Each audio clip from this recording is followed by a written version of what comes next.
Assalamu alaikum. Welcome back. Prior to the break, we were talking about women's equality, the fact that 100 years ago, this month, women in the UK were given the vote. And just before we finished for the break, we were talking about women represented in the political leadership in this district, but actually across the world as well. And we were saying things are getting better and that we're on a journey. But we're not there yet, are we? So women make up more than 50% of the world's population, but they're not 50% of any boards, and they're not, well, few boards, business boards.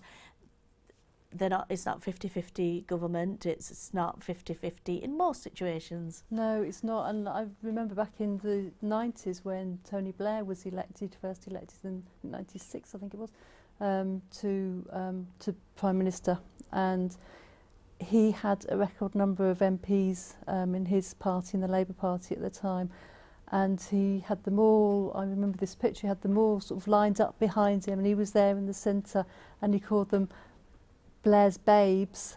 And that was 20 years ago, you know, 22 years ago. It's not that long ago, and that was acceptable, totally acceptable, to call a group of girls Blair's babes. So he was the man at the top, he was a patriarch at the top, being Blair, and these were all his babes underneath him. And it was just, I mean, I remember thinking then, how can you say that? And, you know, I know we'll talk a little bit about terminology towards women and how women are perceived in society and things. And, you know, I think we have moved on, and I don't think that would be acceptable now. I hope it wouldn't be acceptable now, but it's not that long ago. No, 20 years isn't, is it? No. And we forget that because we've had some, oh God, I think things like, you know, marital rape in the UK was only outlawed in the 80s as well. So it is still all very recent. And sometimes when people get in the soapbox and have a bit of a downer on more developing cultures and more developing countries, it's kind of, I think people forget how recent all of these developments are. And as our caller said earlier, you know, people do need to fight for change, but it doesn't always have to be a fight, because that's my thing as well. You know, we talk about more balanced and more equal society, and I think there is power and strength and beauty in sharing. So, I mean, I have a vision of what I think a more balanced society where men and women have equal responsibility and equal power. So actually this isn't about men giving up things in my world vision. It's about sharing actually, and men in a way, I think they do carry quite a bit of burden, and some of that being eased, but also right person, right job. So sometimes a woman will be better for, and I'm not talking about traditional roles here actually, I'm talking about, you know, there may be a woman who just gets more excited by the DIY projects in her home or her wherever, and there may be a chap who actually would love to stay at home and raise their children together, you know, and we don't create enough space for that in society, I think. No, we don't. And I think there's a lot to be said for sharing. And you know, you're saying about sort of sharing responsibilities and sharing power. I think the issue of power, in my ideal situation, the issue of power would be null and void. There wouldn't be power. It wouldn't be, you know, sharing of it. It would just, power just wouldn't be there. It wouldn't be an issue at all. It would be about responsibilities and about sharing everything, really. Because the word power for me means somebody having authority over somebody else, and the idea of sharing is not to have that at all. And I think that would be my ideal, where yes, men could stay at home and look after the children if they wanted to, if that was what as a family unit they decided was the right thing to do. You know, women could go to work, women could share a place on boards in businesses. I think it would be a totally different society. And I think this is what I was saying about women and men can have different roles, because women think about problems a different way, men think about them differently, and it's diversity at work in its purest form. It is diversity of thought and practice. So the way we think and talk about things is different, and therefore the results we get is different as well. And actually that can only be healthy. Sometimes, you know, we've tried it. Sometimes there's a little bit of devilment in me, which goes, we've tried it the man's way for so long, let's do it the women's way. But it's not about taking things away, and I think it's about making us better together. I'd just like us quickly to go back to this business about Blair's Babes, actually. And one of my things around equality, because the question really I put to you earlier on was, how have things changed? I still think women are still objectified, you know, right across all cultures, all backgrounds. Women are still valued, you know, for their being able to bear children, being able to looking pretty, you know, softer caring skills, you know, the very sort of traditional things. And that's at the softer end, the way I'm presenting it. But at the hardcore end, it's women are objectified, they're still seen as objects. You know, there's entitlement, men can whistle at them, touch them, holler at them, you know, without their permission, because that's kind of where society's taken us, you know, over a very long time.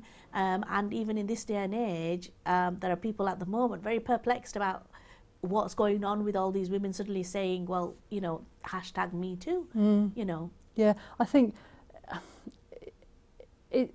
there's a big change that's happening at the moment, and society and individuals within that society are going to have to find a way through it.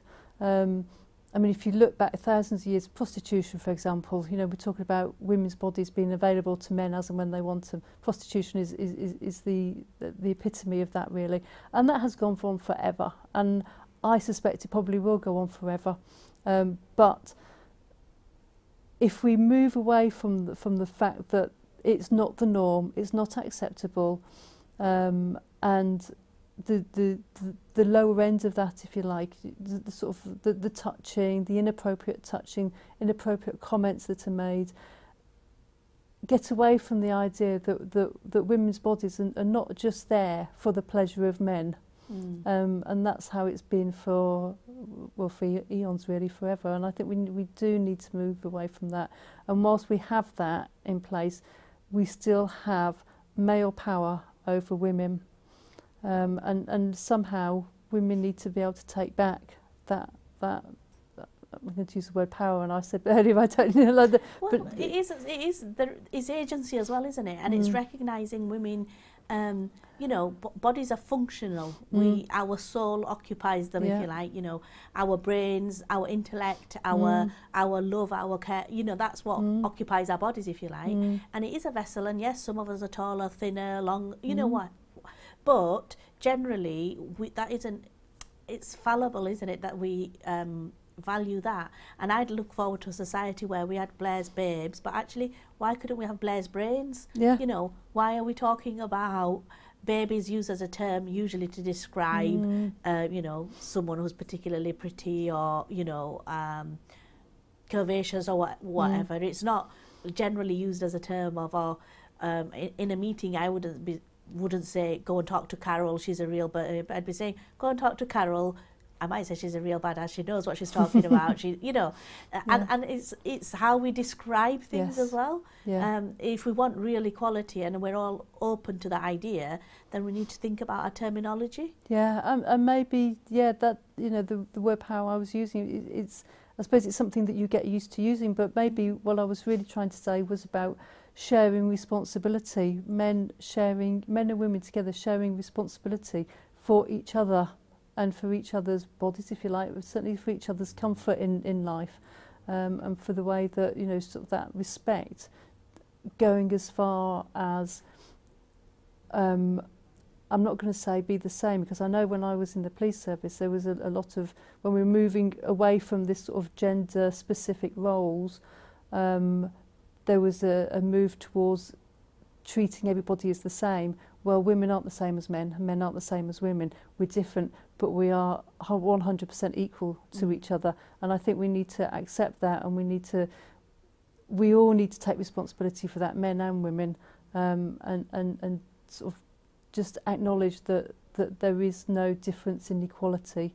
There is difference in who we are, but that's not just gender specific, that's for everybody anyway, because you can see, you can be so generalistic, if you like, if that's a word, about men are this way or women are that way, and it doesn't mean anything to a lot of people. So, you know, it's just just treating people as individuals, just for who they are, and just for respect rather than what they look like, and sometimes what you can get out of them. And power is interesting, isn't it? Because with the hashtag #MeToo, so this was the social media campaign that started with the producer in America, and what it brought to light and has brought to light over, you know, well, it started last year, so over many months now, is actually how men in positions of power, so this is, you know, they've got assigned authority, they're the producer, they're the director, they're senior police officers, they're senior people in the clergy, in whichever religious background, etc.,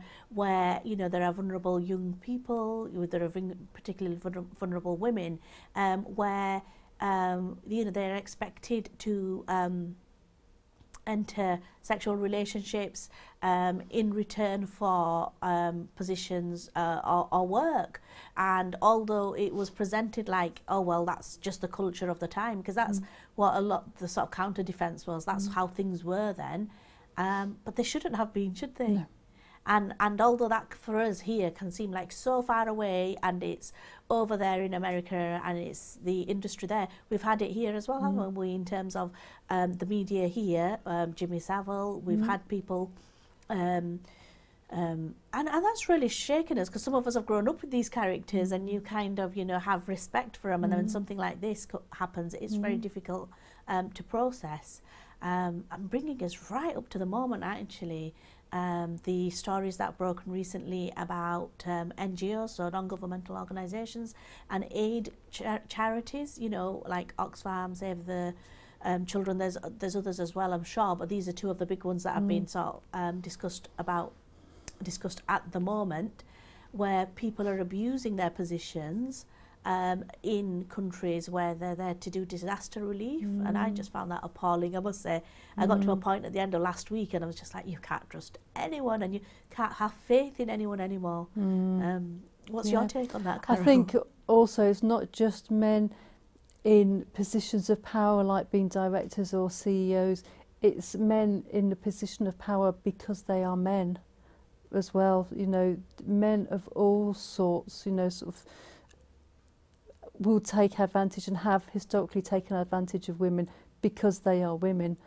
So that power thing has gone on between men and women in all sectors of society. I mean, when I first started work back in 1979 when I left school, I worked in a typing pool, a very old-fashioned sort of typing pool where you'd have these desks and big noisy typewriters on them.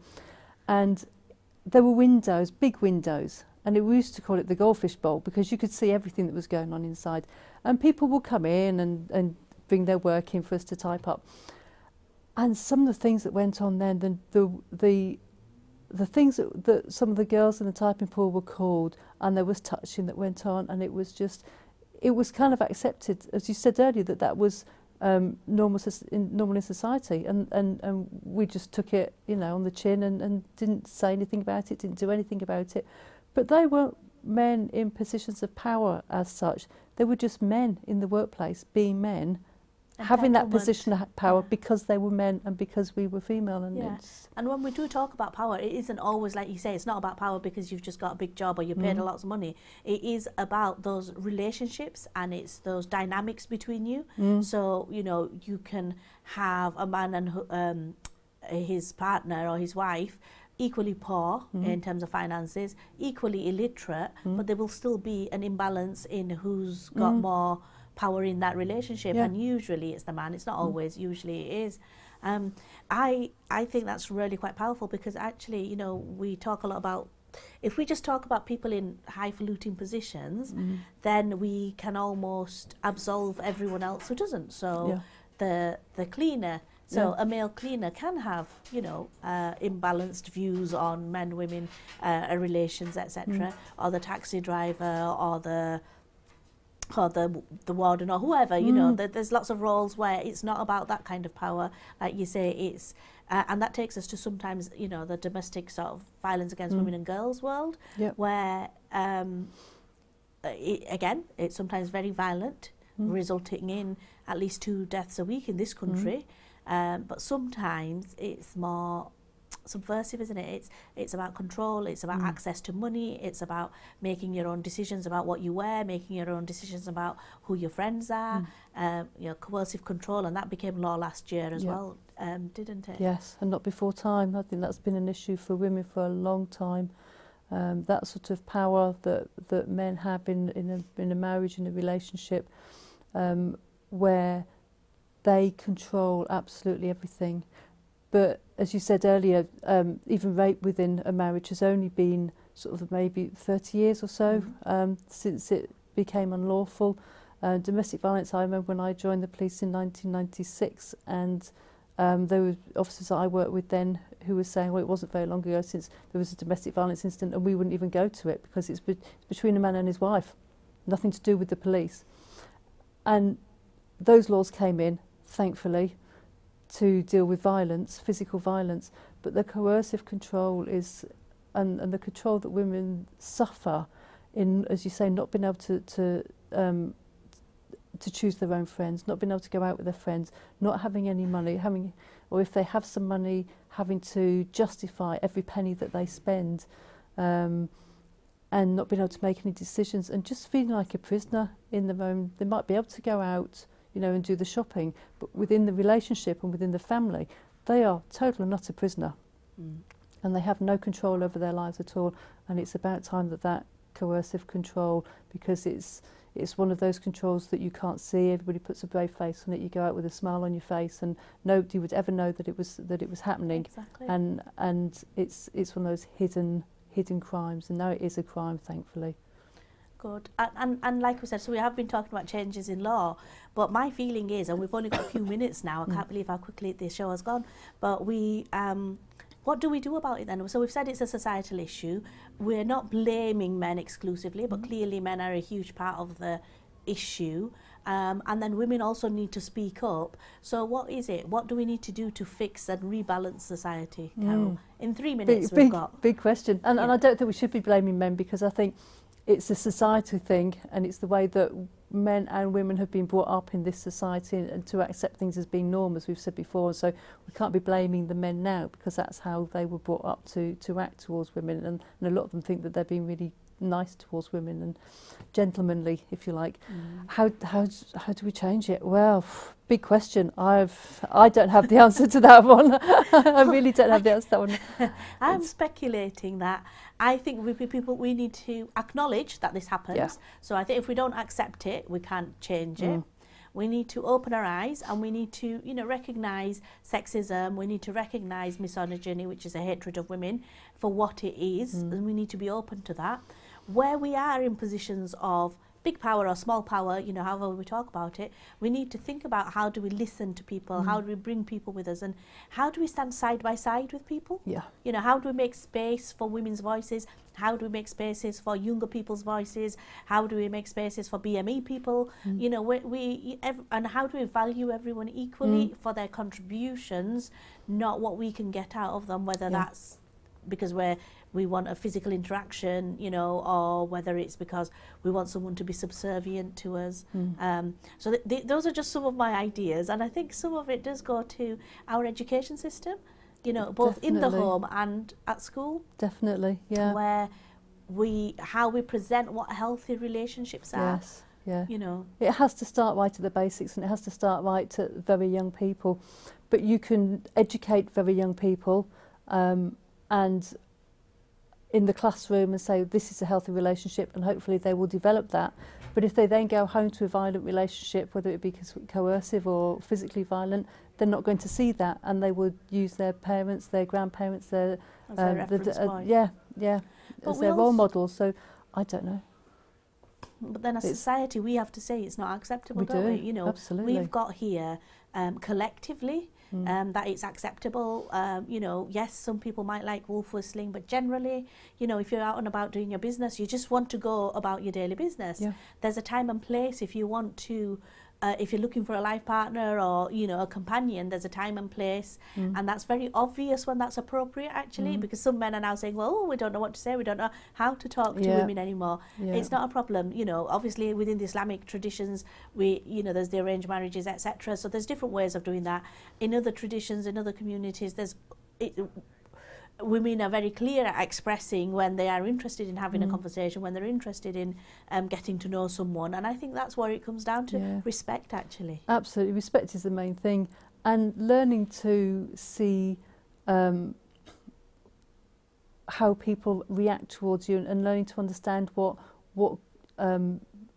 non-verbal communication is, if you like. So the way that somebody looks at you as if to say, I'm not interested, I don't want that, and understanding that and respecting it and stepping back. And I think the whole of society needs to do that. You know, generally, it's, you know, we've talked a lot about sort of men and violence and abuse towards women, but it does go the other way as well. And, you know, women need to respect that as well. And Absolutely. It's a big issue that society really has to learn. Yeah, and we need to be clear, and we need to value people for people's sake.